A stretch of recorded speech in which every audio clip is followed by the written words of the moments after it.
Hello everyone, नमस्ते, welcome to my channel. तो सबसे पहले आपसे एक सवाल कि कैसा है आपका हाल-चाल? उम्मीद है अच्छे होंगे। अच्छा, अब एक छोटी-सी मोटी-सी गुज़ारिश करनी है कि प्लीज़ यार अभी के अभी मेरे वीडियो को लाइक कर दो, क्योंकि आगे जाकर तुम मेरी बकैती में खो जाओगे और वीडियो को लाइक करना भूल जाओगे। अच्छा, मैं आज की बकैती करने वाली हूँ डम्भावना बेटी के बारे में, और भी कुछ इधर-उधर के टॉपिक्स हैं छोटू-छोटू से, जो कि मुझे यहाँ पे डिस्कस करने हैं, क्योंकि मेरे पास समय का अभाव होता है आजकल। तो इसकी वजह से बहुत सारे जो टॉपिक्स हैं वो मिस हो जाते हैं, और मेरा अंदर से मन कर रहा होता है कि यार इसके ऊपर भी बात करनी है, उसके ऊपर भी बात करनी है। तो चलो शुरू करते हैं डम्भावना बेटी से। लेकिन मुझे ना थोड़ा-सा अपना पर्सनल भिंडी रोना है, वो मैं रो लेती हूँ, उसके बाद करेंगे अपनी पंचायत शुरू, क्या कहते हो? हाँ जी। तो ऐसा है कि यूट्यूब स्टूडियो में मुझे दिखता है कि जो जनता है, मेरे प्यारे जो लोग हैं, वो कितने मिनट तक मेरी वीडियोज़ को देखते हैं, ठीक है? हाँ, मैं कोई बहुत बड़की पॉडकास्टर नहीं हूँ, कोई बहुत ही भयंकर वाली फेमस यूट्यूबर नहीं हूँ। मुझे अपनी औकात पता है, लेकिन साथ में मुझे ये भी पता है कि भले ही मेरे व्यूज़ कम आए, ठीक है? जितने भी आए, जैसे भी आए, लेकिन मेरा जो एवरेज व्यू ड्यूरेशन होता है, वो भगवान जी की कृपा से यार हमेशा ही अच्छा होता है। कहने का तात्पर्य ये है कि लोग मुझे सुनना पसंद करते हैं, भले ही 100 लोग सुने, 50 लोग सुने, वो यार दिल से सुनते हैं, मन से सुनते हैं, और यही बात मुझे बहुत ज़्यादा मोटिवेशन देती है। हाँ जी, एक और बात, कौन मेरा शुभ चिंतक है और किसको मेरे शुभ से चिंता है, ये मुझे भली-भाँति मालूम हो जाता है। मैं क्या करूँ? हाँ, ठीक है, दिमाग मेरे पास छोटा-सा है, कम है, लेकिन कुछ बातें मुझे बहुत ही अच्छे तरीके से समझ में आती है। और बात रही मेरे अंदाज़े बयाँ की, तो मैं इसी प्रकार से अपना पॉडकास्ट हमेशा से बनाती हूँ, और मेरे जो सुनने वाले हैं, वो मुझे इसी तरीके से पसंद करते हैं। और एक और चीज़ यार, इतने सारे पॉडकास्टर्स हैं, सबका पॉडकास्ट बनाने का अपना-अपना तरीका होता है। अब जिसको जो पसंद है इंसान उसको सुन सकता है, अपनी चॉइस होती है। अब मुझे मान लो कॉमेडी मूवी देखनी है, तो मैं कॉमेडी मूवी देखूँगी, है ना? अगर मैं हॉरर मूवी में कॉमेडी ढूँढने चली जाऊँ, तो मुझे बेवकूफ़ कहा जाएगा, नहीं। तो इसीलिए सबके पास चॉइस होती है अपनी-अपनी। एक और बात, किस पॉडकास्टर ने क्या नेगेटिव बोला, क्या नहीं बोला, ये मुझे मत बताया करो भाई। मैं किसी भी पॉडकास्टर के बारे में कुछ भी नेगेटिव नहीं बोलने वाली हूँ, क्योंकि ये सारे अपने लोग हैं, मेरे लोग हैं। भले ही किसी से मेरी बात होती हो, नहीं होती हो, ये किसी और का कंसर्न नहीं होना चाहिए, और ये वाला माइंड गेम तो यहाँ पे चलने नहीं वाला है कि मेरे कंधे पे बंदूक रखकर कोई और चलाएगा, ना जी, ऐसा होने नहीं वाला है। मुझे लगा आज क्लियर कर दूँ, काफ़ी लंबे समय से खेला चल रहा था, जो कि मुझे काफ़ी अच्छे तरीके से समझ में आ रहा था। हाँ जी। यूट्यूब पे आके अगर अपना दर्द दिल बयाँ करोगे, तो मैं यहाँ से भी उठा के ब्लॉक करूँगी, जैसा कि मैं करती भी हूँ, और मैं इंस्टा से भी ब्लॉक करूँगी। समझ में आई बात? तो अपनी नेगेटिविटी अपने अंदर रखा करो। हाँ जी, और मैं अपनी नेगेटिविटी अब बाहर निकाल देती हूँ। तो ऐसा है कि डम्भावना बेटी का मैंने ब्लॉग देखा, और ब्लॉग को देखने के बाद मेरे दिल में एक सवाल आया, एक ख़्याल आया, बहुत ही ज़ोरदार आया कि यार मैंने क्यों देखा इसके ब्लॉग को? कुछ होता नहीं यार, कंटेंट के नाम पे वही सारी चीज़ें चल रही होती है। ठीक है, मुझे इनके फर्री बेबीज़ पसंद है, इनका खेलना पसंद है, लेकिन मैं हर दिन क्यों ही देखूँगी उनका खेलना, है ना, फर्री बेबीज़ के साथ।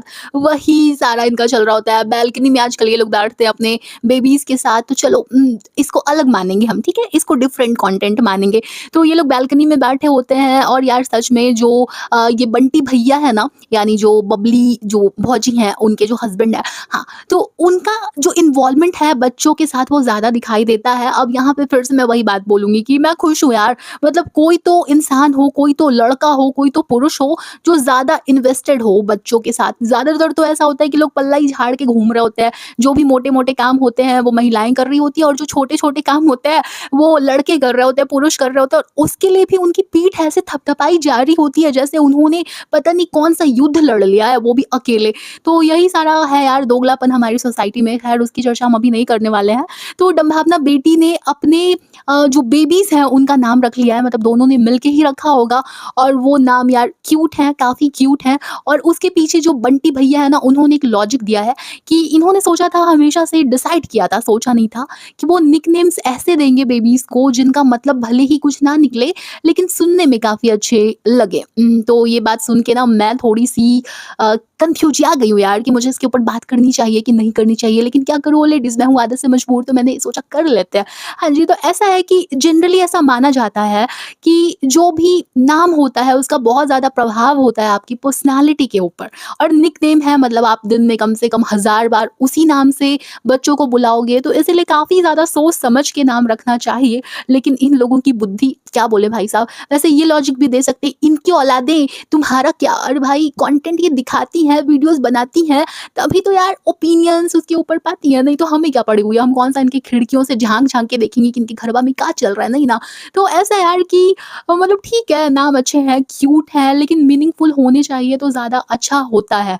बाकी तो यार रखने को लोग कुछ भी नाम रख रख लेते हैं। अभी जो हमारी भारती जी हैं, Bharti Singh the number 1 comedian, उनके भी बच्चों का नाम देखो ना उन्होंने क्या-क्या कर रखा है। मतलब मैं बचपन से यही सुनती हुई बड़ी हुई हूँ कि नाम का जो प्रभाव होता है बच्चों के ऊपर वो बहुत अच्छा पड़ता है, बहुत ही गहरा पड़ता है और बहुत ही ज़्यादा पड़ता है। और ये ना कोई ऐसी बात नहीं है कि सिर्फ़ हमको पता है, हमारे घर में मानी जाती है, नहीं-नहीं, सबको पता होती है। इसीलिए लोग ना काफ़ी ज़्यादा सोच के, समझ के बच्चों के नाम रखते हैं कि कोई बढ़िया मीनिंग वाला नाम होना चाहिए।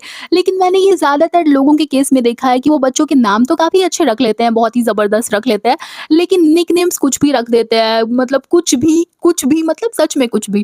कि आप सुन के सोचोगे कि यार ये क्या था? लेकिन क्योंकि प्रचलन है तो ऐसा ही होता है, तो हम कुछ कर भी नहीं सकते हैं। लेकिन क्योंकि डम्भावना बेटी को सही बात भी गलत लग जाती है, वो भी बहुत ही भयंकर तरीके से, ज़ोर से, तो इसलिए इनको सलाह कौन ही दे भैया। अच्छा, एक और बात मुझे याद आ गई, ये जो बंदी है ना, इसको ये सुनना बहुत ज़्यादा पसंद है कि आय हाय तुम तो पतली लग रही हो, आय हाय क्या फिट लग रही हो, अरे और कम हो गया लगता है तुम्हारा वेट। अब ठीक है, मतलब होती है कुछ लोगों के अंदर चुल, तारीफ़ किसे बुरी लगती है, लेकिन यार ये थोड़ा ज़्यादा नहीं हो जाता है? अब ये ना कोशिश कर रही थी पुड़िया के सामने अपना भिंडी रोना रो के, कि शायद पुड़िया बोले कि अरे, अरे! आप तो बहुत ज़्यादा पतली हो गई हैं, आपको ऐसा आप तो इवन खाती जा रही हैं और भी ज़्यादा पतलाती जा रही हैं। ये सुनना चाह रही थी शायद ये पुड़िया से, लेकिन पुड़िया ने इनके अरमानों पे फेर दिया पानी और इन्होंने उसको याद दिलवा दी उसकी नानी। इन्होंने फट से उसको कमेंट कर दिया यार कि जो मोटा हो रहा होता है उसको पहले पता चल जाता होता है, जैसे कि पुड़िया का भी पेट निकला हुआ है। मतलब मेरे शब्द इधर-उधर हो सकते हैं, मेरी भावनाओं को समझो। जो तात्पर्य था उनके कहने का वो ये था कि खुद को देख पहले। मेरे को बोल दिया, अरे भाई दीदी आपने पूछा क्यों उससे, हाँ? और पुड़िया तूने सच क्यों बोला बहन? यार ऐसे बोला करो। अरे नहीं, नहीं, आपकी कमर देखकर तो मुझे नागिन की चाल फेल लगती है। मतलब आपने तो मौनी रॉय को भी फेल कर दिया, असली वाली नागिन के साथ-साथ टीवी की नागिन को भी, हाँ नहीं तो। तो ये कहना चाहिए था, क्यों तुमने सच बोला पुड़िये? तो यही सब है यार, अजीब-सी है, मतलब तुरंत ही इन्होंने कंबल में लपेट के उसको सुना दिया। अरे भाई, आपको जब आपकी तारीफ़ सुननी होती है ना इस प्रकार से, बबली जी, तो आप अपने पति के सामने इस प्रकार का दुखड़ा सुनाया करें। "ओह बेबी लग रहा है कि मैं मोटी हो गई बेबी", तो फिर बेबी बोलेगा, "अरे नहीं बेबी, अरे नहीं बेबी", फिर आपको मज़ा आने वाला है। तो आपको यही सूट करता है और आप यही किया करिए। बाकी कुछ लोग होते हैं जो सच बोल देते हैं, फिर आपको भी खटकने लग जाते हैं और आपकी चाटुकारों को पूछोगे कि इनकी ब्लॉग में और क्या था, तो कुछ भी नहीं था ऐसा डिस्कस करने लायक। हाँ जी, वैसे चाटुकारों से मुझे याद आया कि जो जनाब है उनका सॉन्ग आने वाला है, ब्लॉग आ चुका है और मुमनिया भी आ गई हैं फिर से हम लोगों से गुज़ारिश करने। अगर मैं बोलूँगी कि भीख माँगे तो गलत बात हो जाएगी ना यार, भीख तो मैं माँगती हूँ, लाइक कर दो, सब्सक्राइब कर दो, शेयर कर दो, कमेंट कर दो। हाँ, तो मुझ पे सूट करता है, इन लोगों पे नहीं करता है गाइज़। तो ये गुज़ारिश करने चली आई थी कि आप देखो गाना, जनाब के लिए देखो, इसके लिए देखो, उसके लिए देखो। ठीक है मोहतरमा, हम देखेंगे, फिर से आपके अच्छे दिन आएँगे, ज़रूर आएँगे। और वैसे भी अगर हम गाना नहीं देखेंगे तो वीडियो कैसे बनाएँगे?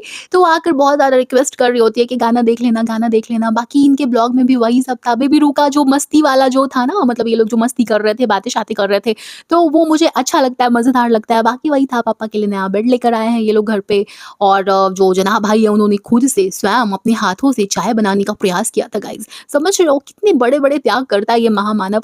वैसे यार आजकल इनकी फैमिली में जो भी चल रहा है ना, इसकी वजह से मेरा बहुत ज़्यादा इन लोगों को लपेटने का मन नहीं कर रहा होता है। और तुम लोगों ने नोटिस भी किया होगा कि मैं बहुत दिनों तक इनके ऊपर बात करने से बचती रही हूँ। अभी मैंने करना स्टार्ट किया है फिर से थोड़ा-थोड़ा, लेकिन हाथ फिर भी हल्का ही रखा है, क्योंकि खुद को ही अच्छा नहीं लग रहा होता है यार। कोई अगर प्रॉब्लम में होता है तो फिर उसके ऊपर क्या ही बात करें।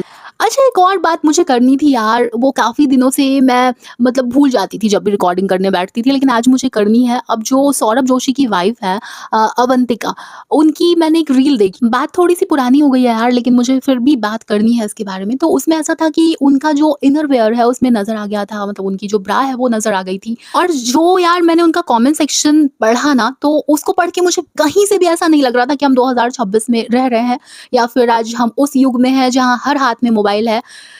मैं कुछ बहुत ही बुरा कहना चाहती हूँ, लेकिन मैं कह नहीं सकती, ऑब्वियस सी बात है।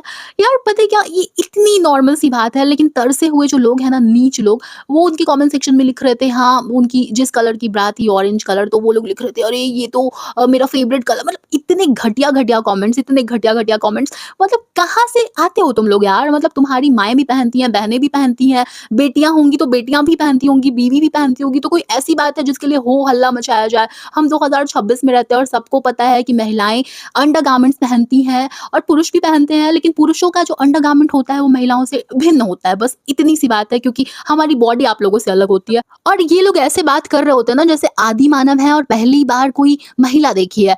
यार आजकल एक क्लिक पे तुम जो चाहो वो जानकारी इंटरनेट से पा सकते हो। तुम अभी भी इतना कूदते हो किसी महिला की ब्रा की स्ट्रैप देखकर, उसके अंडरगारमेंट्स देखकर, हो दिख गए, हो दिख गए। हाँ, दिख गए तो दिख गए, उसने पहना है भाई, दिख सकते हैं, नॉर्मल सी बात है। तुम्हें अपनी नज़रें झुका लेनी चाहिए और अपलोड करने वाले को थोड़ा-सा सोच के करना चाहिए। इतने सारे ऑप्शंस हैं, लेकिन साथ में ये भी ऑप्शन है कि इस चीज़ को इतना नॉर्मल कर दो यार कि किसी को शर्म ही ना आए कि कोई शेम कर रहा है कि हाँ, तुम्हारा ये दिख रहा है, तुम्हारा वो दिख रहा है। तुम्हें शर्म आनी चाहिए कि तुम्हारी नज़र वहाँ पे गई तो गई कैसे?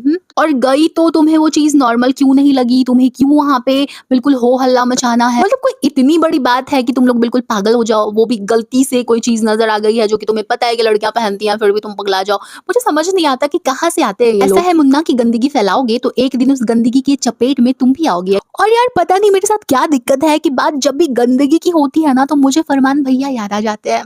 पता नहीं क्यों, कमेंट सेक्शन में बताना काहे। हाँ, तो ऐसा है कि इनकी भी ना एक रील मेरी नज़रों के सामने से गुजरी थी, जिसमें ये है अपनी जो पहले वाली, जो फर्स्ट वाली, मतलब टेक्निकली सेकंड वाली वाइफ यानी जो घायल भौजी हैं, उनको सलाह दे रहे थे कि तू इस तरीके के हुलिये में रहती है तो इसलिए तलाकें होती है। और अपनी दूसरी वाली यानी टेक्निकली तीसरी वाली बीवी जो टोलू भाभी हैं, उनसे कंपेयर करते हुए कहा कि ये उठती है और उठ के ये पीती है, वो पीती है, ये कॉफ़ी वो कॉफ़ी, और तू अपना ख्याल ही नहीं रखती।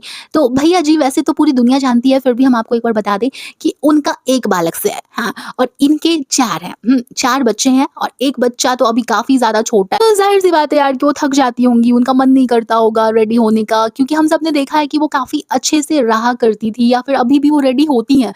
और एक पाकिस्तानी ड्रामा है जिसमें मैंने एक डायलॉग सुना था, अगर नाम याद हो तो मुझे कमेंट करके बताना, जिसमें ये कहा गया था कि जो अच्छा लगता है वो हर हाल में अच्छा लगता है और जो नहीं लगता वो अगर माथे पे चाँद भी सजाकर आ जाए तो फिर भी अच्छा नहीं लगता। हाँ, मेरे वर्ड्स इधर-उधर हो सकते हैं, लेकिन मुझे ये बात काफ़ी अच्छी लगी थी और काफ़ी गहरी लगी थी। अब अगर यार उनके प्रेज़ेंटेबल लगने से या नहीं लगने से ही कोई फ़र्क पड़ रहा होता तो आपके इतने सारे कांड नहीं होते फरमान भैया। और उसके बाद ना इस बंदे ने आकर सफाई भी दी थी कि वो तो शुक्र स्ट्रॉन्ग हो जाता है। अरे भैया जी रहने दीजिए, पकड़े गए आप, क्योंकि एक बार जो चीटिंग कर लेता है ना वो दूसरी बार ना करे इसकी कोई गारंटी नहीं होती और किसी को चीट करने का कोई बहाना नहीं होता, कोई लॉजिक नहीं। और इन्होंने ही बताया था कि ये तो गाड़ी के इंजन है भाई, बाकी डब्बे जुड़ते जाएंगे इनके पीछे आके। तो सही है, पता नहीं वो कौन से बिल्कुल अजीब से डब्बे होते हैं जिनके अंदर कोई सेल्फ रिस्पेक्ट नहीं होती, जो ऐसे आदमी के पीछे आकर जुड़ते जाते हैं। खैर कोई ना भाई, जो भी है इंटरनेट पे सब कुछ है, सारी जानकारियां हैं, तो सबको पता है आपकी सच्चाई क्या है, मतलब कि आप कितनी महान है भैया जी। चलो यार, तो आज की बकैती बस यहीं तक थी। बाकी तुम लोग बताओ यार, तुम्हारा फेवरेट ब्लॉगर कौन है? कौन से ब्लॉगर्स हैं जिनको तुम देखना पसंद करते हो? क्योंकि रिएक्शन देते-देते ना एक ऐसा टाइम आ जाता है जब हमें कोई भी ब्लॉगर अच्छा नहीं लगने लगता है। तो तुम लोगों का कौन-सा ब्लॉगर है जो अभी तक फेवरेट है, या फिर कौन से ऐसे ब्लॉगर्स हैं जिनके ऊपर तुम रिएक्शन वीडियोज़ देखना चाहते हो, या फिर अभी भी तुमको लगता है कि यार ब्लॉगर हो तो बस ऐसा हो, बिल्कुल परफेक्ट है? कमेंट करके ज़रूर बताना, क्योंकि आजकल यार जो दौर था ना ब्लॉगर्स का, मुझे ऐसा लगता है थोड़ा-सा फीका पड़ गया है। बाकी जो जोशी भैया हैं वो तो एक्सेप्शन है, मुझे नहीं लगता कि उनका जो दौर है वो फीका कभी पड़ने वाला है, मतलब इतनी जल्दी तो नहीं पड़ने वाला है। चलो जी, इस पूरे स्यापे के बारे में तुम्हारा जो भी ओपिनियन हो मुझे कमेंट करके ज़रूर बताना, लेकिन साथ में भाषा का भी बहुत ज़्यादा ख्याल रखना, क्योंकि ऐसा नहीं है कि गाली देनी मुझे नहीं आती। बाकी जो मेरे प्यारे लोग हैं, तुम लोगों को आई लव यू बहुत सारा आई लव यू। चलो बाय।